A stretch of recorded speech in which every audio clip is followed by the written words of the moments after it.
Hello there, I'm Narabax and welcome to the series. We're going to be doing a William speedrun. And what I mean by this is that we're going to take William, the worst team on the grid, they have the worst car, and make them into a championship winning team by the end of Season 2. Basically we'll be going for both championships in Season 2. And in order to do this we'll be focusing mainly on development of the car this season, but also we'll be picking up 2 new drivers and focusing on their development. Also, of course, going to be focusing on upgrading our facilities to, of course, make this viable. So, well, let's just get into it. So, the first thing we're going to do is switch out our drivers. And the reason why I'm doing this is pretty simple. I can explain it. If we have a look at the stats here of Nicolas Latifi, he does not have very good stats within pace. And here's the thing. The current iteration of the game, there's a couple of things that isn't properly balanced, I dare say, or not properly implemented is another way of saying it. So stats like tire, or stats that has to do with tire, doesn't have as much to say. Neither does overtaking and defending. So smoothness, overtaking, defending are to some degree wasted stats.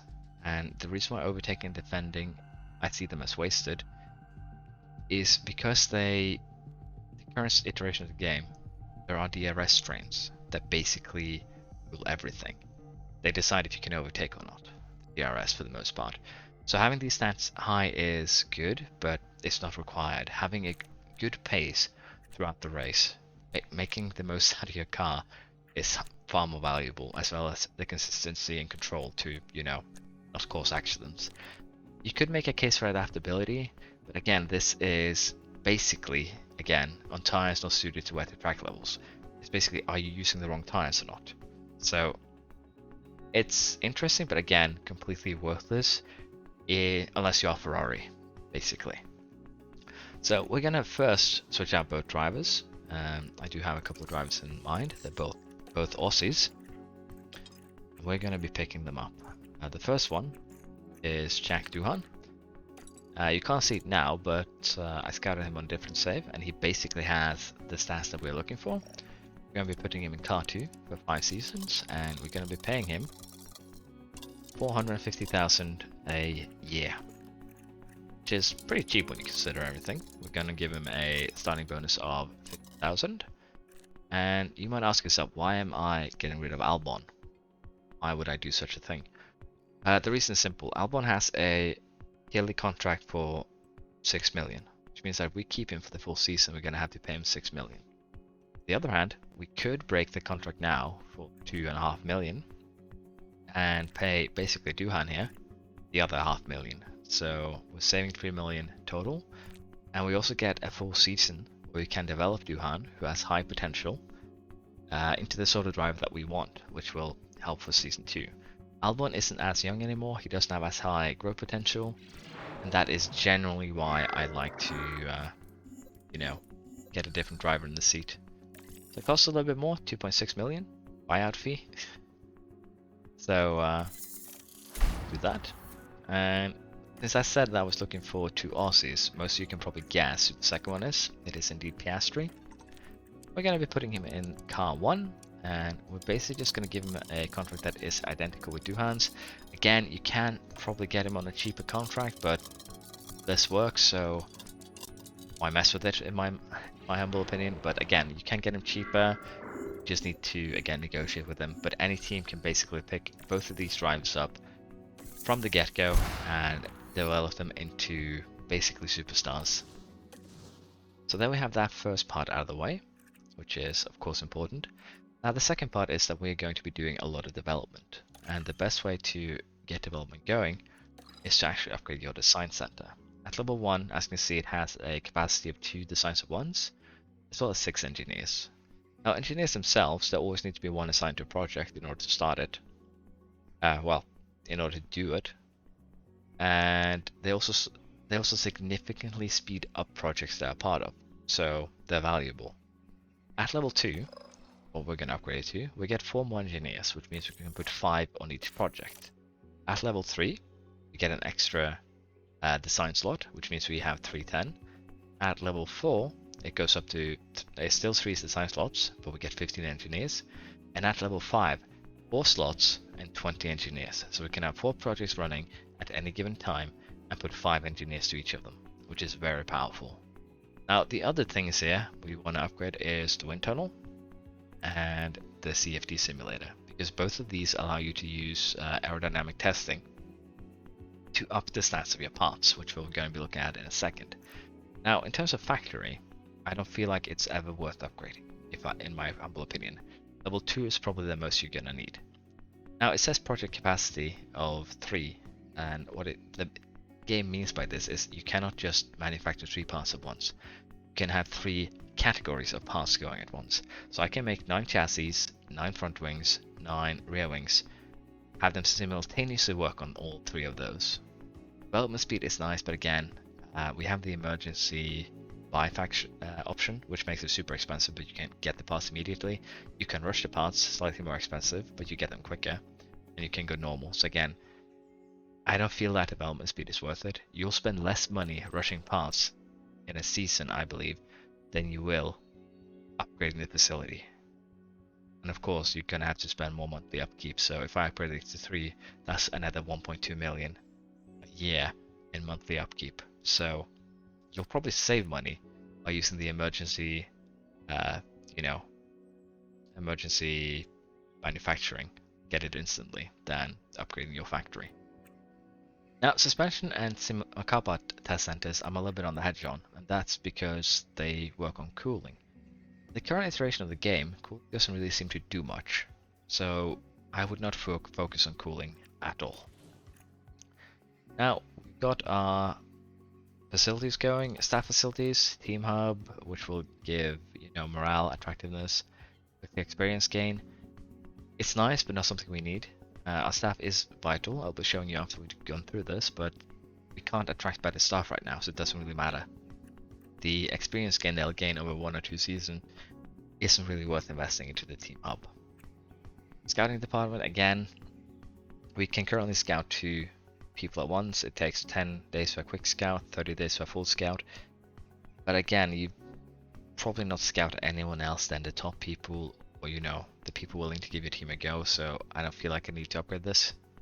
Race Simulator is very neat because it gives your drivers weekly experience gain, but again, you need to consider a couple of things. For starters here, that weekly experience gain is the passive experience gain. It's not a boost from races. So if we take into account that there are sponsorships like driver appearance here, that, as you can see here, driver experience gain is paused for the week of each appearance. So that means that we get passive gain only 42 out of 52 weeks instead. And again, there's some of these are actually pretty bad, so take into consideration what you can get here. The race hospitality, as you can see, the race simulator's weekly experience boost is reduced. So that's 2 things now that add together to, give us less experience. Now, race hospitality hurts your pit crew, and that is, of course, not great, but nothing we can do about it. Now, your staff, your technical chief, and your head of aerodynamics both have an effect on the parts that you design. We'll be looking into that. But in general, we can't really get anyone better, and even if we could, it's going to be really expensive to pick them up because of both we need to pay a salary, but also the cost of breaking contracts. Both of these guys are on 3-year contracts. Basically the same for the engineers, except for this guy has an extra year. And again, for the engineers, pit crew management seems to be the most efficient stat. It's basically how effective they are at training their pit crews and how effective they are during the race. Communication has to do with affinity growth. This will go up over time anyways. And feedback helps setting up your car better and faster during practice. So basically pit crew management and feedback I would say are the 2 most important stats for a engineer. Sorry, race engineer, yes. Now you can actually force your pit crew to focus on certain things like front and rear jacks, large reduction in all pits sometimes. Car release would be small, and wing adjustments, if we aren't doing anything with wings, well again, doesn't really matter. Tire changes again could be really nice, but we're going to focus front and rear jacks just to try and speed things along. Now with that, we're finally getting to the interesting part here, the car development. Now currently we can have 2 projects running. So you might ask yourself, what two projects do you want you to put money into? So chassis, as you can see, is basically top speed, acceleration, to making a better aerodynamic structure, as well as engine cooling. Front wings has to do with turning mainly, but again, can boost other things if set up correctly. Rear wing, speed mainly, but again, helps with cornering. Side pods, pretty much the same as chassis. Underfloor helps with everything. It doesn't actually say, so as you can see here, it says that it will only help with these things, but it helps with everything except cooling. So you need to test builds to see what's worth it. But in general, the underfloor will be your strongest investment. It's also the part that takes the longest. Both the front wing and the rear wing take 50 days, but the underfloor takes 75 as a base. So if you go summary here, you can see how many days it will take. Now if we go over here and have a look, you'll see something quite interesting, and that is if I turn the focus down to minimum each part, something weird is going on. It takes 94 days to focus on a part that's supposed to have no focuses. This should be the shittiest part we can make, but by the looks of things it doesn't look like that. Now if we put this all the way up, it becomes a way better part. Like this alone would be quite insane, almost half a kph just from that alone. But if we buff all the parts, get a fairly decent boost on every stat, and I would advise this in the current iteration. Again, it's going to take a lot of time, 113 days, but it's definitely worth it. Like a part like this alone will have more effect than if I made a rear wing or a front wing.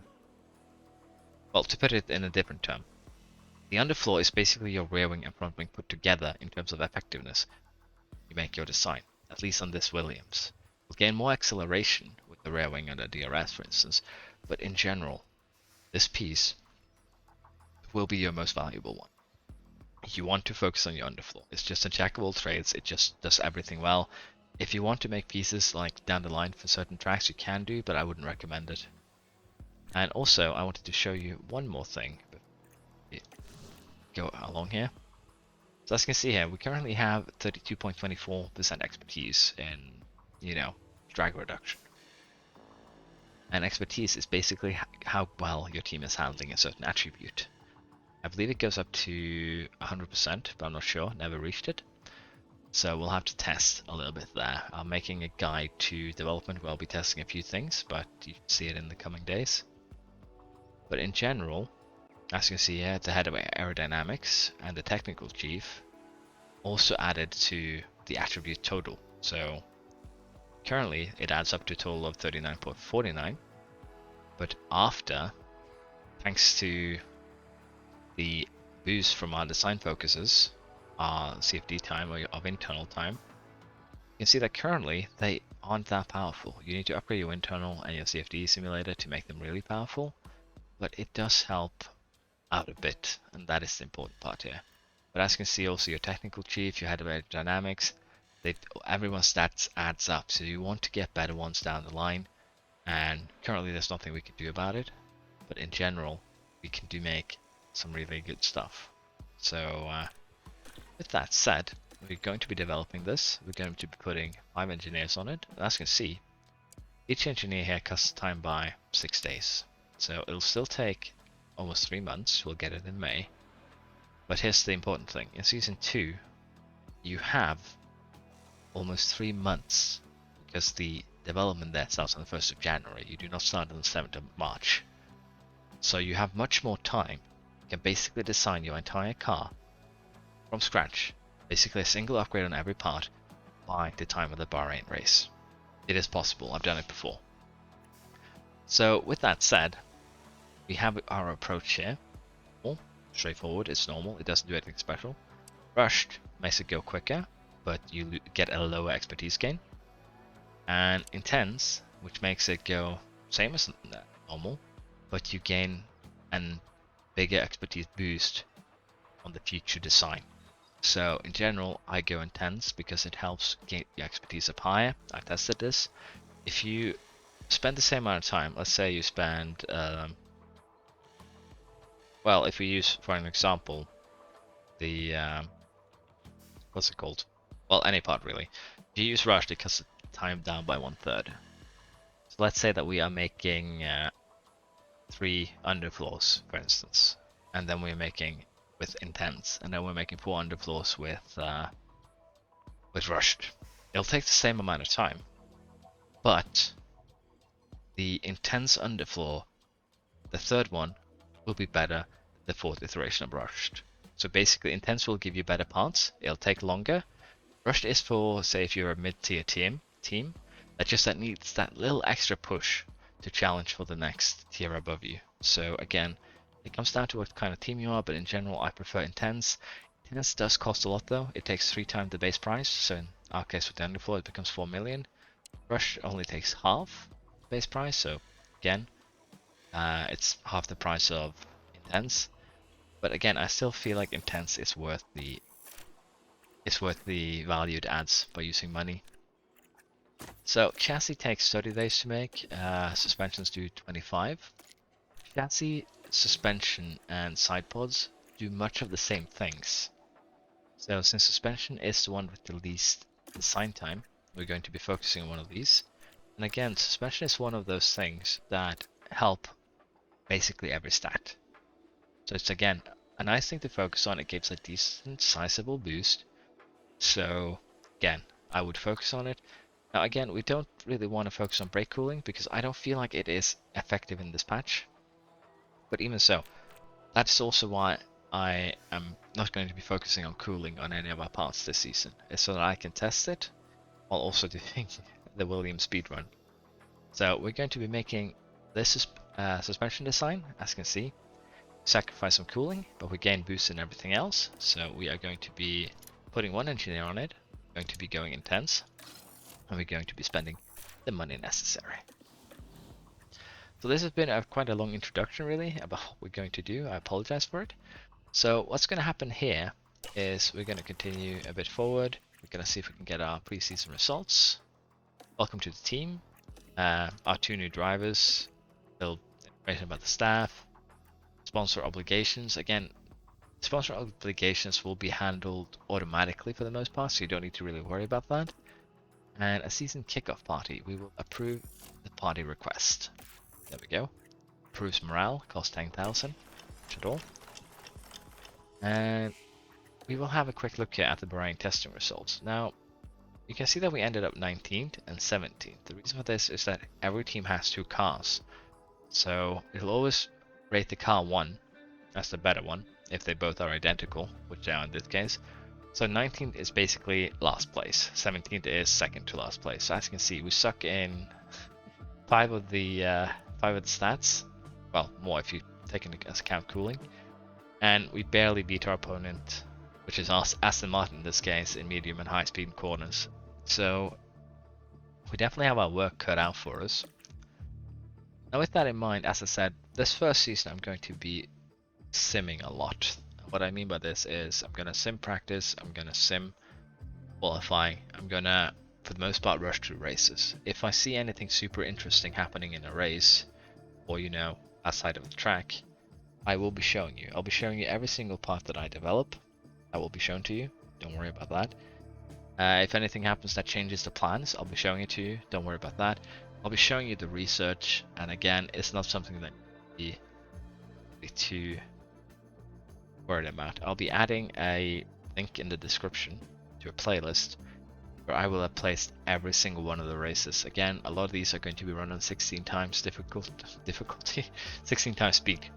And again, the reason for that is we are going to be dead last in most of these. The only thing we're going to focus on in the races is the tedious process of leveling up our drivers, overtakes and defending. You can actually set both of your drives up in the DRS train and tweak settings like fuel usage, tire use, ERS to forcefully make them overtake each other over and over again. Driver development is based on an experience system. So let's say that you have Piastri, who I believe I was up 1.79, 1.71 growth modifier, which means that every time he does an overtake, he gets 17 experience points because it's 10 times 1.7. And by doing the forcing of overtakes by changing the modes of your drivers, you can very, very quickly level them up. The maximum I managed to pull in a race by super micromanaging it, but it takes a lot of time, it takes a lot of effort, it's a lot of clicks. It's 2,500 experience, which is more than a development point. So if you do it, truly grind it, you can improve your drivers vastly during the season. But yeah, that's it for the basically introduction. We're going to continue here. After every race on this video, there will be a short summary of how we did. If you want to watch the races, of course, you can. As I said, there will be videos for them in the description, but they will not be part of the Season 1 video. The Season 1 video is just very quickly going to be how we developed and prepared for Season 2. And then we'll be watching a lot more races from Season 2 and outwards. Basically because I felt it would be very boring to be watching 15 races where we are struggling at the back because of my design philosophy. Of course, 10 races in, we're probably going to be fighting in the top 10, getting into Q2. But again, unless we're in the points, I don't really view it as super interesting personally. But as I said, races will be available at the bottom if you want to see our progress. They will be heavily sped up. I will not be doing too much management of them, but you'll be seeing more strategy and more management from Season 2 and forwards. So I hope you'll stick with me until then. We just finished our first race. We ended up dead last, 19th, 20th. I kind of went a little bit too quick here, but we got some good development over, I think, around 1,500 points on both. So now that our first race is done, I thought I'd have a quick talk about how our income is going to look like. So we get 3.8 million each race. That's every race, doesn't matter how we do. We will not be doing any performance incentives right now because we don't have the car to do them. But yeah, we get 3.8 million as base, and I believe we get 4 million per month. So financially, we probably won't have too many problems. Yeah, let's see. We get... we actually have a monthly balance of 5.2 million, all things considered. We make 5 million every month, plus 3.8 million every race. So financially, we're gonna shoot ahead pretty quickly. Don't really consider that as a problem. So, start the game. In Williams' case, they have a suspension already manufactured, but honestly, this suspension is shit. I wouldn't bother with it. I would just wait for mine to be done. The board believes this to be a difficult race. It's because we did that last. Well, they expected us to end up in 9th. So again, that's something we need to be worried about. Let's have a quick look here on his profile. Experience select development point 384. He gained 205 passive experience last week. Gained, as you can see, almost 1,500 experience from the race. So if we take that into account, just like what do we get if we add all that together? A little bit over 2,000 points, I believe. So around 2,000 points per experience level. Check the same for Piastri. He did 1,650 experience last race, as you can see. We add everything up for him. As you can see, he needs less experience to gain a development point, even though he is better. So what I think would actually be a really fun thing to test out, which we might actually do, see, we might get rid of either Van or Piastri, because there is one driver who's very interesting to have a look at, and that is this guy, Behrman. 16 years old, the 65 average already. We could also do Saint Maloney, but he's gonna grow during the next few years because you're not allowed to sign an under 18 drivers to F1. So even if we wanted to, we can't sign him. We're gonna allow this guy to grow, and we'll see in maybe our 3rd season, if we play it, if we might put him either as a reserve, main seat of our car, try and grow him. Yeah, that was the first race. We did horrible, but that's to be expected. And we shall just speed along to the next race. I'll be giving you a short update after the race, but again, you can find a link to the races in the description below. Just finished the Saudi Arabian race. As you can see, we have gained a decent amount of development for both Piastri and Duhan. In terms of finishing positions, we ended up in front of the Astons and 17th and 18th. So not the worst placement we ever had. We're still 10th though. Did gain a development point for both of our drivers. So in terms of developing Piastri, we're going to try and get all of these stats to 85. That is my first goal, and then I'll start putting 2 points into accuracy. Basically have the consistency and control, lagging 5 points behind the pace ones. I feel like that is a good middle ground. Now for Duhan, again has decent stats here, has good accuracy, good control, bad smoothness, but in general he has a very good set to start working with, so it ain't too bad. But with that we're gonna just continue quickly. Just about to start the Australian Grand Prix. Again, if you don't want to get the race spoiled by the update at the end, you can have a look down below for the race video. And here we have the race results for the Australian Grand Prix. Ferrari, Red Bull, Ferrari. He ended up 17th and 19th. We had a crash for Duhan where he ran into Stroll. The damage was front wing, so it wasn't super serious. We also had a crash from Verstappen that punched him down to 8th, but in general, other than that, nothing too interesting happened. Again, if you want to watch, you can find the race in the bottom description. Now currently in the Constructors, Ferrari are having a pretty big advantage over Red Bulls, but we'll see how that goes throughout the season. Some chunk of development points again for both drivers really. Again, both of them got a decent amount of overtakes done, which is good. And with that, we shall continue. Now, I believe that the urgent response here is regulation change. Yep, regulation proposed. First, we're just going to use the point that Piastri gained, and we'll have a look at what they are suggesting to us.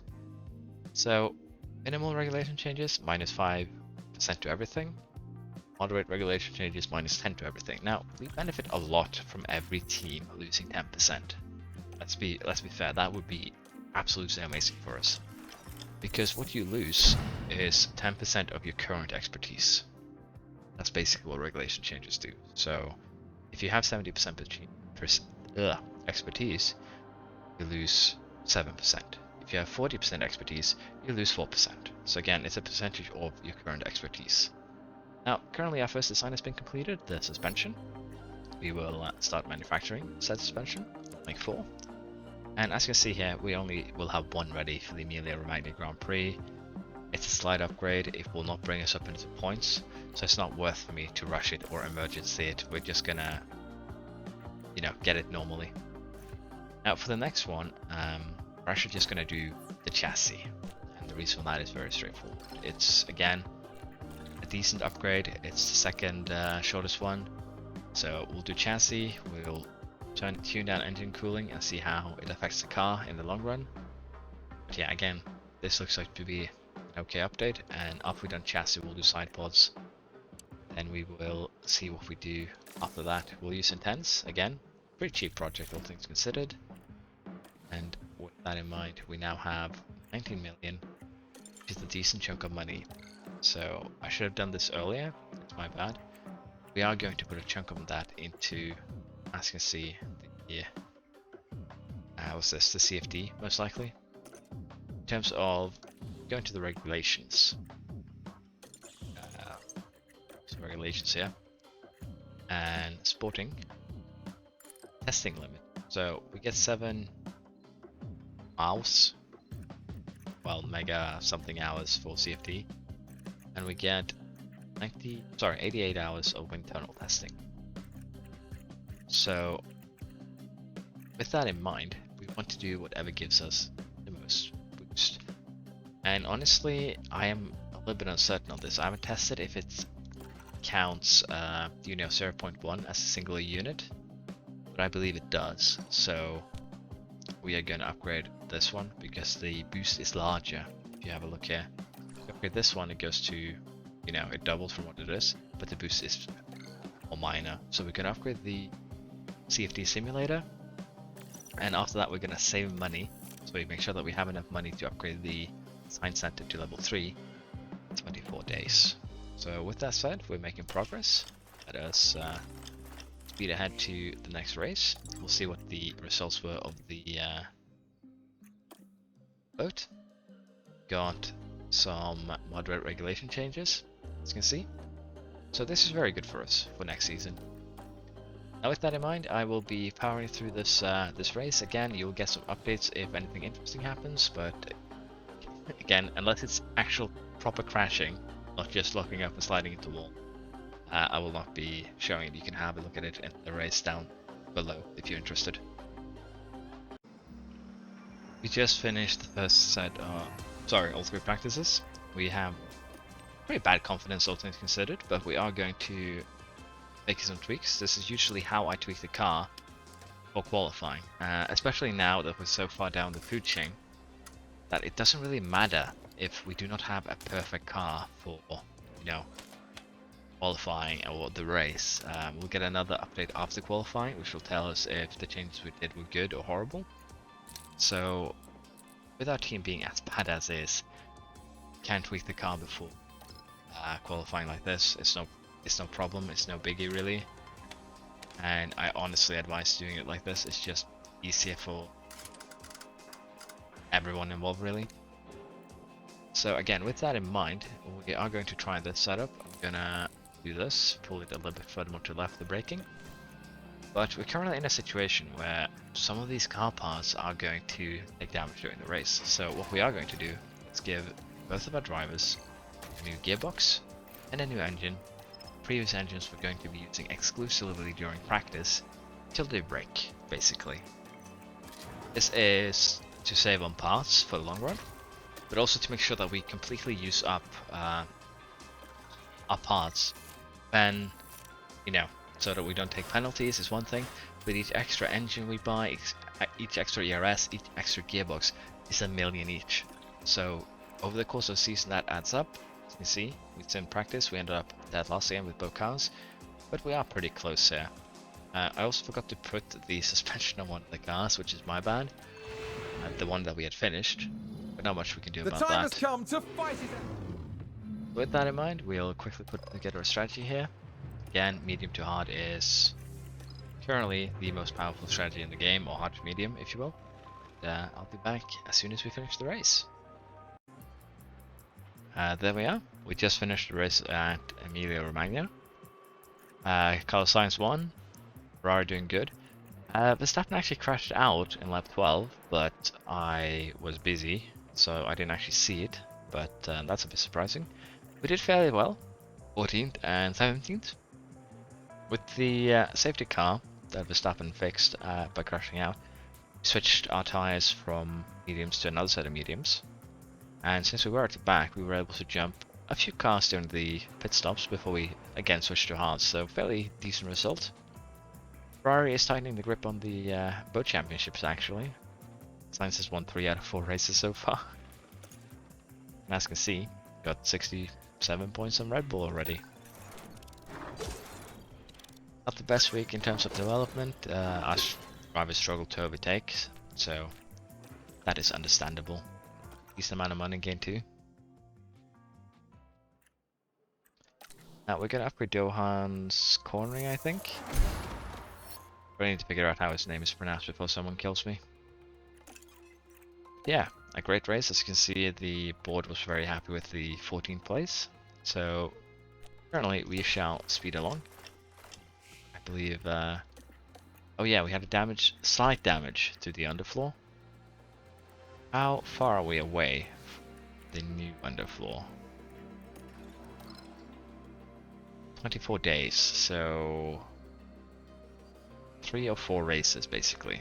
Sorry, 28 days. I think we can gamble on just having 1 extra underfloor for the time being. So with that in mind, we're gonna speed along to the next Grand Prix. There's not really anything special going on here. We do have new suspension though that we can actually put on the car as well, I still remember. So as you can see, this suspension alone is actually a pretty decent upgrade from what we have. Remember, we are 17th or 19th in most stats. We can actually do a car analysis. Check towards a Aston Martin. Still have some decent top speed on us. We have now DRS acceleration equal to them. As you can see, we really struggle at low speed, 30i cornering, which is probably our biggest weakness at the moment, in addition to the speed. So, caught up a little bit, but we're still pretty far behind. We also have a new ATR period, which I'm going to use on probably the rear wing. So yeah, as you can see, we're still really far behind. With that, the Miami race is over. Verstappen took a victory, Ferrari 2-3. We managed 14th and 16th due to Tsunoda running into the back of Vettel, taking them both out. Kind of a fireball crash. Basically, Vettel got slammed into the wall and then combusted like Sainz did at Austria. But yeah, Sainz is still leading the championship. Ferrari still has a pretty good lead. Nothing out of the ordinary. Our drivers did some decent races. Now, it should be said that Duhan here did spin and send the back of the car into the wall, damaging the rear wing, the chassis, I believe. So, or was it suspension? He damaged something. This is a free one. How we go for finishing position? Kind of lucky there with the double DNF. The science center and now reached level 2. Very good. We're going to upgrade again reactions for Piastri. Also just going to develop the design center right away. Want to get this up to at least 3. Most likely more. That higher. And I'm uncertain if I want to invest into the wind tunnel right now, because I don't think it will be ready the next next set of upgrades, honestly. But since we have now more engineers, we're going to go ahead and hire them. Engineering team. Exercised by 4 engineers. Again, speeds things up quite considerably. We are going to chuck one of these on the underfloor, but as you can see, it isn't 6 days as it would have been if it was when we started the initial one. It is far less, so that is just how it works. But now it's 11 days and 17 days before those 2 projects are completed. Again, having more engineers is never bad, it's just good. And actually, we're gonna finish the underfloor day of the Monaco Grand Prix. And gonna finish, I believe. Okay, so finishing that right after the Spanish Grand Prix. Or is it that the side change the engineers? It probably hasn't been updated, so it should be there on the first day of the Spanish Grand Prix. Let's just have a look. A suspension, yeah. So he took out a rear wing and a suspension. So with that in mind, I'm going to manufacture another suspension because we probably want to upgrade it for a while. Yeah, the rear wing is the goal after the ball, so we'll probably do that. Suspension has been manufactured. As you can see, the design has been updated. We have now designed a new chassis. Now here's the thing, the chassis takes a lot of time to manufacture, 8 days per chassis. So we are probably going to have to rush them if we want to have them for the next Grand Prix. But the next Grand Prix after this is Monaco. Monaco is all about qualifying. So honestly, I don't see a need to rush it. If it's done in 16 days, we'll get it for the race after Monaco, and that is then enough on the on that part. So we'll just set up 4 chassis for production, and we'll start a new project. And again here, we might as well just start the rear wing project because we now have a new period for aerodynamic testing, which allows us to put in again wind tunnel hours and everything. We could wait if I go back here. We wait for the facility here to finish the safety simulator. It's just 13 days, we can afford to wait. So we're going to do that. We're going to wait for that simulator finish, well, simulating, so that we can get more out of the rear wing when we make it. So we'll start a side pod project instead. And we'll have a few days where we aren't actually designing anything while waiting for the underfloor to be done. So what we might do here is yoink 2 engineers from the underfloor and put them on this project in the meantime. Wait, I did a dum-dum. I do not want to use the testing hours on this. I almost made a huge mistake. Sorry about that. But yeah, side pod will get a decent boost. Again, we don't want to focus on engine cooling for this. I'm doing the tests. But yeah, it's a decent boost all around. As many engineers as we had, put it on intense, and let's just have a run. See, it'll be done in 6 days. The other one will be done in 13 days. A week of wasted time is something that we can afford. With that in mind, I'll be going to the Spanish Grand Prix. I'll get back to you as soon as it's done. We have just finished the Spanish GP. We ended up 18th and 20th. Mostly due to me doing a very shit strategy. So that's my fault. We had the potential for points there if I wasn't such a dum-dum with strategy. Which is also reflected in their, you know, race potentials. Barely any overtakes. Was a wet race. No crashes though, so kind of uneventful. We had Duhan running wide and locking up a shit ton though, which is kind of sad. But again, nothing I can do with that. Also ran the race with shit parts because I forgot to change between practice to qualifying, so that's my bad. We do now have our underfloor done. We will not be able to manufacture this for Monaco, no chance. We'll just manufacture it normally. Mostly also because it is a very large expense.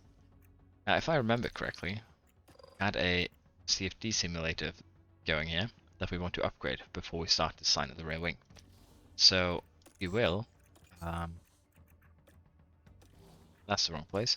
We're going to go into our development currently, and we're going to lend 2 of the engineers, because 6 is maximum, to the side pods until we can start the next project, which would be rear wing after a week. So with that in mind, we'll go straight to the Monaco GP and we'll power through, get a very short, well, you know how it works by now. I'll just power through. Monaco is finished. Very uneventful. There was a 3-car crash. Ocon got stand still.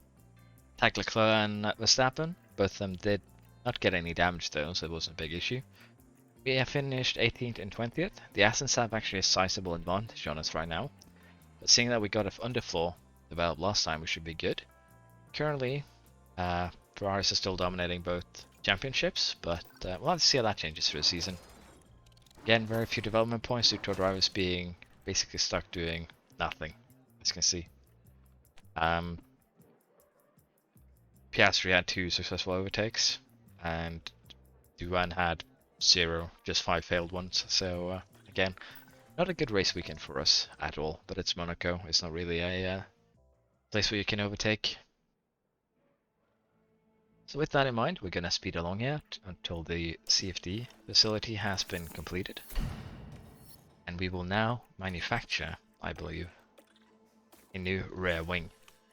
The help of a lot of hours, but before we do that, I'm gonna just see how this rear wing stacks up to if we go for a secondary floor. So again, gain a bit of speed there, gain speed there.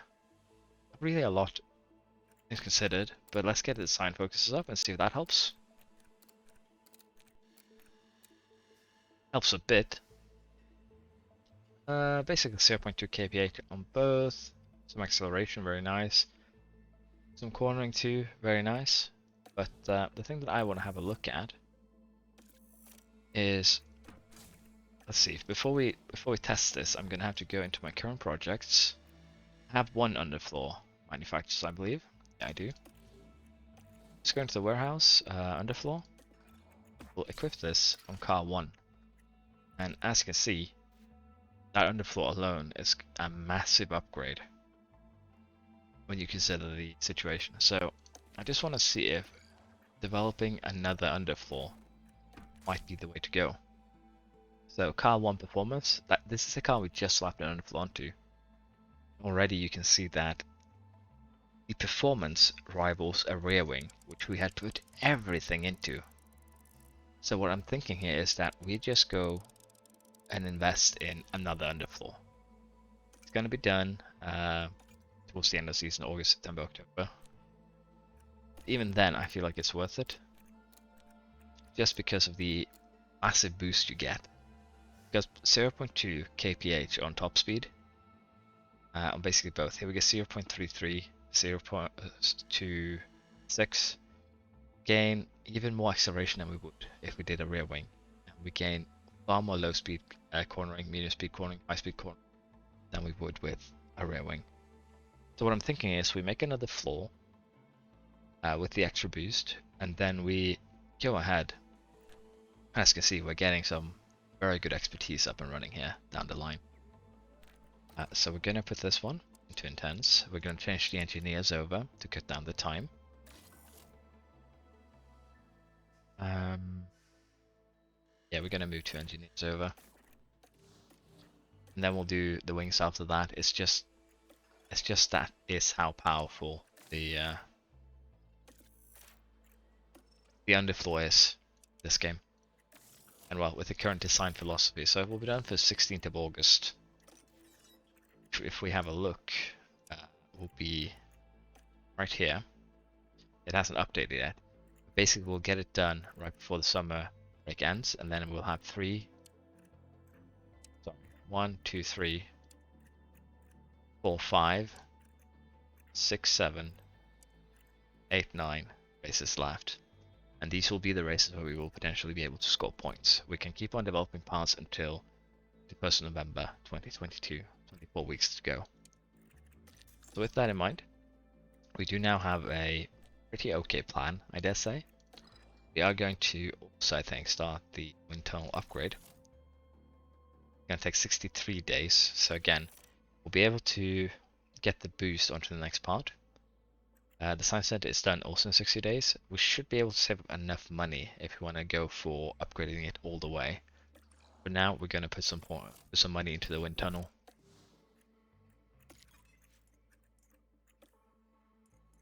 Difficult race. Again, we didn't do too well. This is before we put on the current part. So what we could do actually is go to our cars, go to our analysis, and have a look at how we're now stacking up against Aston Martin. With addition, we're still lagging behind. We are catching up. They have 0.16 kph on us. They have some acceleration. Again, low speed cornering. But we are getting there. We are catching up. So hopefully, see that in the coming races. So we'll just speed ahead here. Underfloor slow stock. Yeah, that's what I know. That's why I've ordered more of them.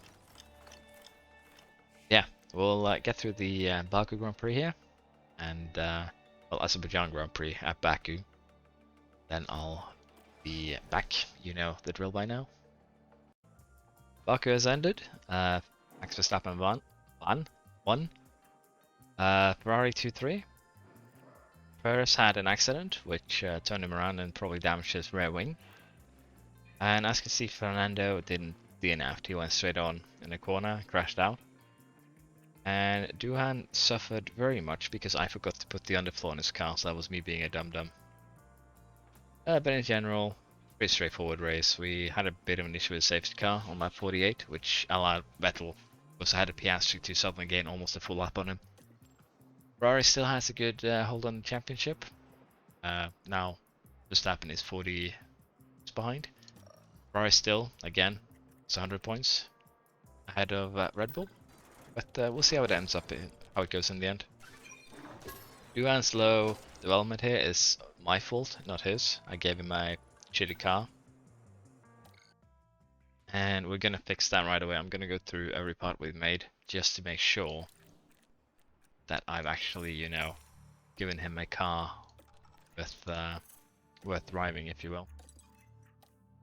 Aitken, we have points for him, but I am not gonna bother putting them in. Fine with that. See, we made chassis, which we also haven't installed on the cars. What? I've really been this distracted while playing this game. Guess it's because I usually in other save I just emergency. It's the correct chassis, so that's the correct suspension. Side positives we're currently making. Usually I have everything ready before the race. So that's probably also what's causing a problem for me. just not paying too much attention. We're still behind the Astons though, but we are closer by, you know, a lot. So yeah, missing the chassis, missing the basically the everything at this point. I do understand why both of our drivers are suffering. If I'm making upgrades, not putting them on the cars, that is just tragically bad for me. So I need to apologize. We'll see how they do this race though. Yeah, Austria gets a small upgrade, and Juan gets 2 upgrades, underfloor and chassis then. So let's see how this goes. We just finished Canadian Grand Prix. We actually managed to score points there with Piastri, securing a 10th. Duhan got sacrificed a bit to try and hold Ricciardo up so we could create a basically a 3-second pocket here, just to make sure that he couldn't use the RS to overtake us on the last couple of laps. But yeah, we managed to score points. Leclerc got bummed out by Verstappen, which created a safety car, which actually created the whole situation where we could score a point on the last going laps. No big changes here in Constructor driving standings. Perez and Verstappen 1 point between each. So yeah, things are definitely looking interesting here. A lot of points for both our drivers today, I would assume, because decent amount of overtakes, exceptional performance from both. Pretty good, all things considered. We made a little bit more money than usual due to performance incentives, but during this race I thought that we could reliably hold on to 15. So we'll start using some performance incentives and see how that pans out for us. Porsche could be a target, but again, it's something we're too focused on. Weather, we should definitely level him up. And again here, I will basically just do average. There are boosts to be had with, you know, your staff, but again, I will not be focusing too much on it because we will be switching them out for better ones down the line, simply because that boost is that valuable. Manufacturing of the chassis are now complete. We're exceeding expectations. Now, I actually forgot to check something. Standings. We are now 9th because McLaren has scored points, Haas has scored points. Haas actually scored a lot of points last race because they managed to get Magnussen up in 4th, which is very good. Who scored points? Norris scored for McLaren. Very good. So again here, I want 9th. I want 9th or 10th. I could go for a better score, but those two are the most reliable places for us to end up. And what are the places that will benefit us the most? We have a new aerodynamic testing period, ATR, starts today. Aitken's contract ends soon, which is fine. We'll switch him out with another reserve driver. It's not a big concern. Our side pods have been finished. Why can't I speak today? This is harsh. The science center is still going. 35 days, 32 days. Now, once the science center is done, we're gonna get another project. So we're gonna wait with spending our ATR until then, 3 days after, because it's just good business, if you will. But what we are going to start on is actually doing, I think, a rear wing. Again, we're not going to be putting ATR into it, but we are going to just be making a rear wing here to help us out. And again, it's a nice boost in everything. Underfloor is more effective, but we're going to need the rear wing too. So, going to make one. We have 4 engineers. It'll take, you know, the end of August, which is not the greatest, but we'll take it. We'll also go again intense, getting our expertise up for next season. Be beneficial. And yeah, gonna go to the next race, and I'll be back once said race is over. Well, before that, according to this, we still have a pretty bad car, as you can see. We're still basically shittiest car on the grid, but we do have high speed cornering at 13th, which I guess we benefit from. But this will change in future, I think. Let's just have a quick look at the warehouse again to make sure we are using the correct specification of parts. I forgot to start actually manufacturing these, which makes me a dum-dum. It'll take 8 days. We might want to rush these.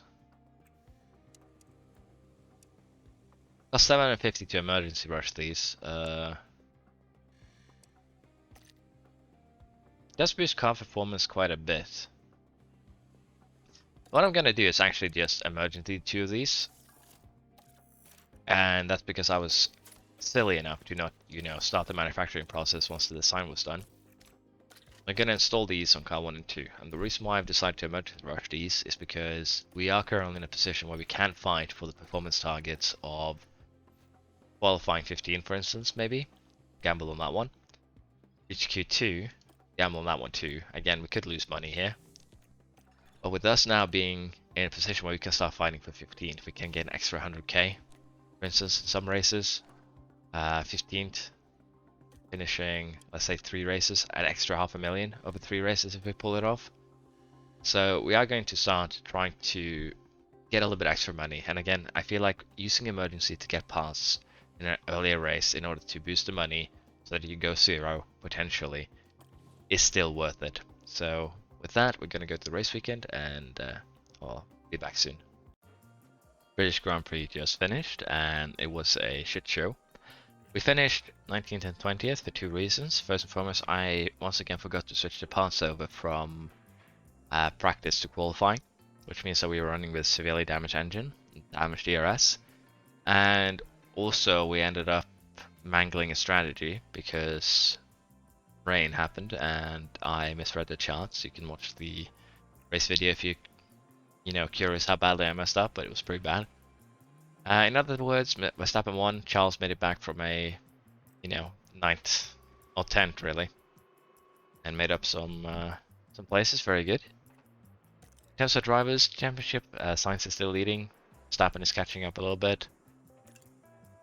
Ferrari still leading, going actually away from Red Bull thanks to Perez's bad placement.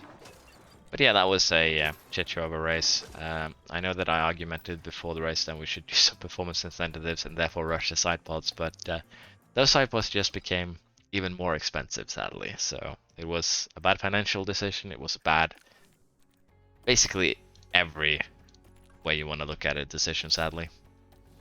But yeah, with that said, we're going to continue. Of course, we get these messages about poor condition of everything, a difficult race indeed, but the only reason why that race was difficult was because I was a dumbass. So we're going to try again here. This time I'm going to try and get to Q2. We're going to try and get 15 or better. And we're going to try and do a 3 race streak again. So if we fail this time too, I'll wait for the next part because yeah, it's not good business. Let's just leave it at that. In terms of car development, I could again start the upgrade of the CFD here. What I think we are going to do is upgrade the design center once more. And after that, we're going to start focusing a little bit on the race simulator. Honestly, it's just 2 million. We might as well just start upgrading it. And the reason why I want to start upgrading this is again to boost our drivers' skills. So we're going to keep on and go to the race weekend. I'll be back once it's over. Just finished the Austrian Grand Prix. We ended up in 13th with Duhan. We ended up in 19th with Piastri. In terms of qualifying, we actually made it into Q2 with Duhan in 15th. As you can see, he made up 2 places. Piastri had a mirror qualifying, didn't do well, 19th. He also had a mirror of a race, crashed down in race 2. Sorry, not race 2, lap 2. Ran into the back of Norris here. Got a penalty, broke his front wing. Duhan was doing well. Then was up in 8th at one point, had a spin, and then fell back down, so things are looking up for us. But we're still struggling a bit. Sainz is being slowly but surely caught up on here by both Leclerc and Verstappen. In terms of constructors, Ferrari is still running away with it thanks to Perez's last couple of races having shit performance, really. As you can also see, we had another wet race here with intermediate tyres towards the end. Good Duhan with an exceptional one, yeah. They had good performance, both of our drivers, so can't complain. Piastri with 33 overtakes, and well, let's just put it this way. He had a lot of run wides, a lot of spins, and a lot of generally just sad results. So both our drivers had shit races. Could have probably gotten points if they had performed a little bit better, but a bit too late to cry about that.